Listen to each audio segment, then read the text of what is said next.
Moby-Dick, or The Whale by Herman Melville. Chapter 128. The Pequod meets the Rachel.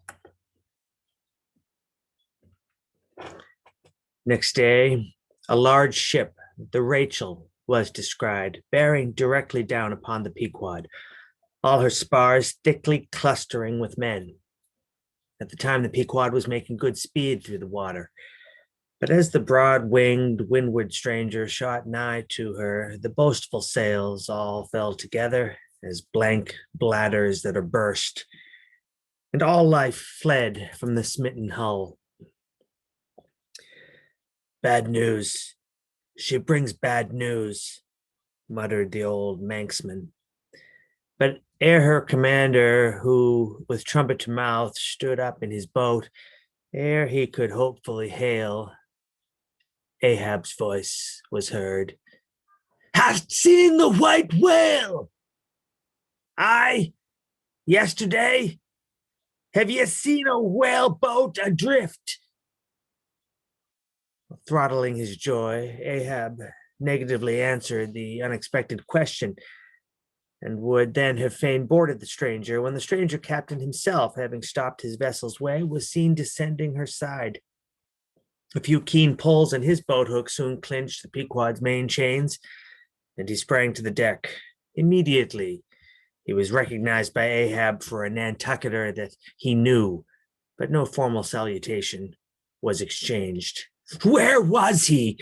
Not killed, not killed," cried Ahab, closely advancing. "How was it?" Well, it seemed that somewhat late on the afternoon of the day previous, while three of the strangers' boats were engaged with a shoal of whales, which had led them some 4 or 5 miles from the ship, and while they were yet in swift chase to windward, the white hump and head of Moby-Dick had suddenly loomed up out of the water not very far from leeward. Whereupon the fourth rigged boat, a reserved one, had been instantly lowered in chase. After a keen sail before the wind, the fourth boat, the swiftest keeled of all, seemed to have succeeded in fastening, at least as well as the man at the masthead could tell anything about it. In the distance he saw the diminished, dotted boat, and then a swift gleam of bubbling white water, and after that nothing more. Whence it was concluded that the stricken whale must have indefinitely run away with his pursuers, as often happens. There was some apprehension, but no positive alarm as yet. The recall signals were placed in the rigging. Darkness came on, and forced to pick up her 3 far to windward boats, going in quest of the fourth one in the precisely opposite direction, the ship had not only been necessitated to leave that boat to its fate till near midnight, but for the time to increase her distance from it. But the rest of her crew being at last safe to board, she crowded all sail, stun sail on stun sail, after the missing boat, kindling a fire in her trypots for a beacon, and every man aloft on the lookout. But though when she had thus sailed a sufficient distance to gain the presumed place of the absent ones when last seen, though she then paused to lower her spare boats to pull all around her, and not finding anything, had again dashed on, again paused and lowered her boats, and though she had thus continued doing till daylight, yet not the least glimpse of the missing keel had been seen. The story told, the stranger captain immediately went to reveal his object in boarding the Pequod. He desired that ship to unite with his own in the search by sailing over the sea some 4 or 5 miles apart on parallel lines, and so sweeping a double horizon, as it were.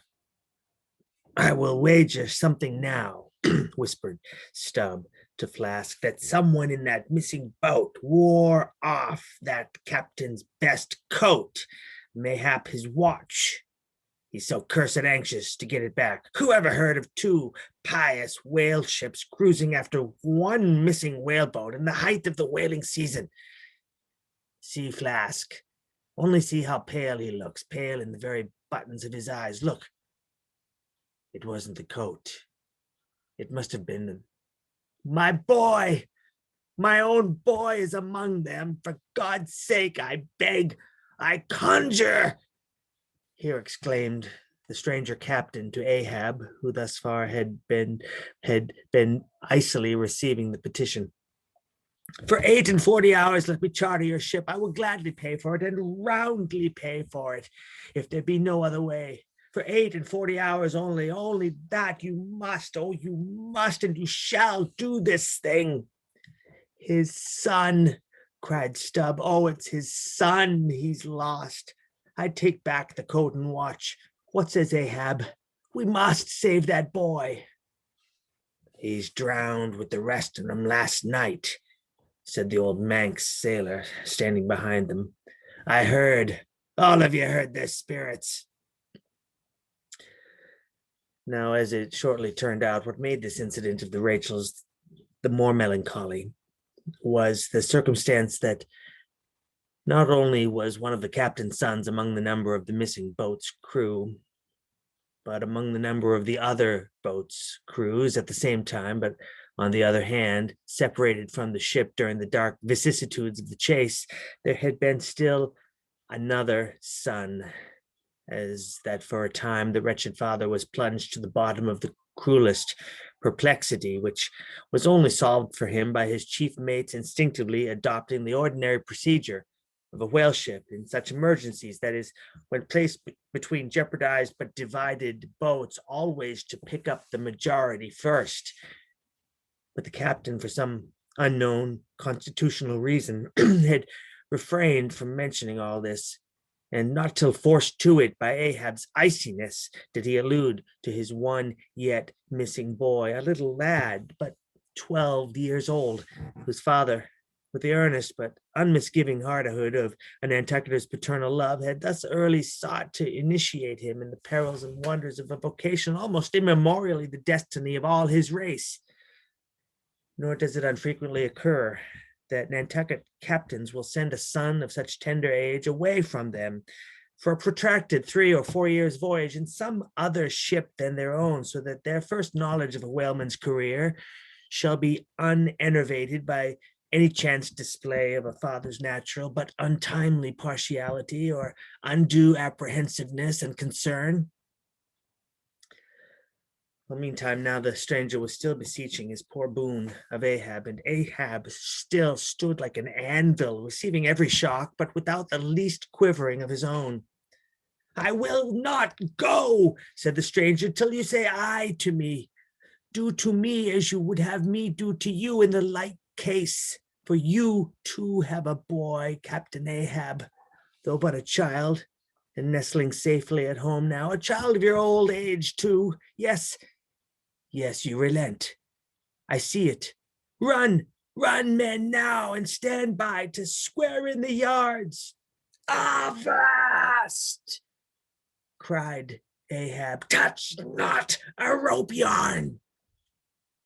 Then in a voice that prolongingly molded every word, Captain Gardiner, I will not do it. Even now I lose time. Goodbye. God bless you, man, and may I forgive myself, but I must go. Mr. Starbuck, look at the binnacle watch, and in 3 minutes from this present instant, ward off all strangers. Then brace forward again, and let the ship sail as before.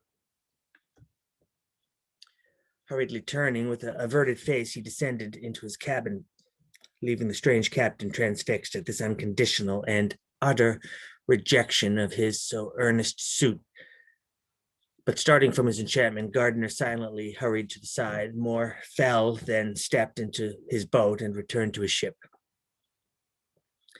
Soon the two ships diverged their wakes, and long as the strange vessel was in view, she was seen to yaw hither and thither at every dark spot, however small, on the sea. This way and that, her yards were swung round, starboard and larboard. She continued to tack, and now she beat against a head sea, and again it pushed her before it. While all the while her masts and yards were thickly clustered with men, as 3 tall cherry trees when the boys are cherrying among the boughs. But by her still halting course and winding woeful way, you plainly saw that this ship that so wept with spray still remained without comfort. She was Rachel, weeping for her children because they were not.